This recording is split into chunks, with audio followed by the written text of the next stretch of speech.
Welcome you all. In this lecture, we are going to discuss the first experiment in our geotechnical engineering lab. The first experiment is determination of moisture content of soil sample. So, how to determine moisture content, which is also popularly called water content of soil. So there are different methods are available to determine water content of soil. Among these methods, the most accurate method among these methods is oven drying method. So to perform this test, the Indian Standard Code is also available.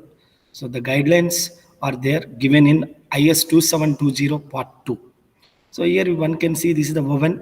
So that it is easily we can understand what we are going to perform is we are going to perform oven drying method. We are keeping soil specimen in oven. Now let us see now what is water content. Many times we know water content is equal to mass of water present in soil by mass of dry soil. In fact, mass of dry soil is equal to mass of solids because mass of air is negligible. Because mass of air is negligible. Now here how to determine mass of water present in soil? For that, so we keep the wet sample in oven. We keep this wet sample in oven for a period of 1 day, and we are maintaining the temperature 105 degrees Celsius plus or minus 5 degrees. So now let me show you the way we are doing. Here this is M1, mass of the container, then M2, container plus wet soil sample, M3. So after oven drying for a period of 24 hours, this is M3, mass of the container plus dry soil. So now we have to understand about what is water content.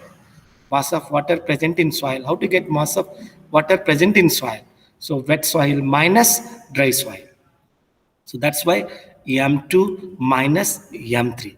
Now we want mass of dry soil. One can see here in the denominator. So how to get mass of the dry soil? We have mass of the container plus dry soil, but we want mass of dry soil. So now M3 minus M1. So water content is expressed in percentage. That's why we are multiplying with 100. Now I will show you the observations made in our laboratory by our students. So here you see this is the mass of the container M1. I'm using the word mass because whatever you are measuring is mass. So in grams. So I can use small g also. So no need to write GMS, write G. Here you see it is 26.614 mass of the container, then container plus wet soil, M2, container plus dry soil after oven drying for a period of 1 day and maintaining a temperature 105 degrees Celsius plus or minus 5 degrees Celsius. So now you see water content, one can see just now we discussed M2 minus M3 by M3 minus M1. Instead of reading some formula, try to understand what is water content. Mass of water present in soil by mass of dry soil. In fact, mass of dry soil for a given soil is constant.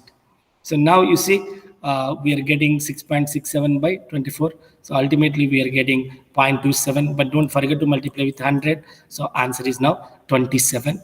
This is the result of this experiment. This is the result of the experiment. So the thing is, water content is very, very important property. So without knowing water content, we cannot get consistency of soil. So in future, we are going to discuss about different consistency limits of soil, especially fine grained soils. So we have liquid limit, plastic limit, shrinkage limit. So all these limits, consistency limits are water contents. Or in future, we are going to conduct a test like shear strength of soil, compaction of soil, consolidation of soils. In all the tests, we have to determine water content of soil.